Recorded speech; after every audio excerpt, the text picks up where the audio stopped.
தூய திருமுழுக்கு யோவான் ஆலயம், கரையான் சாவடியிலிருந்து பிச்சை மணி. தந்தை, மகன், தூய ஆவியாரின் பெயராலே ஆமேன்.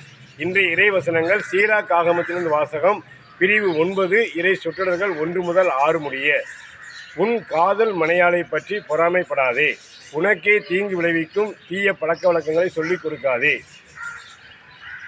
ஒரு பெண்ணுக்கு நீ அடிமையாகாதே, இல்லையேல் அவள் உன்னை அடக்கி ஆள நேரிடும். நெறி கெட்டவளை அணுகி செல்லாதே, அவளது வலைக்குள் நீ வீழ்ந்திடுவாய். பாடகியோடு தொடர்பு வேண்டாம், அவளது மயக்கும் வலைக்குள் நீ சிக்கிக்கொள்வாய்.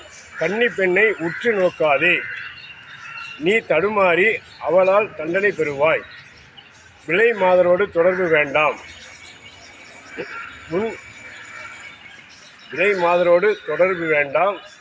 உன் உரிமை சொத்தை இழக்க நேரிடும். ஆமேன். இயேசுவுக்கே புகழ், இயேசுவுக்கே நன்றி. மரியே வாழ்க.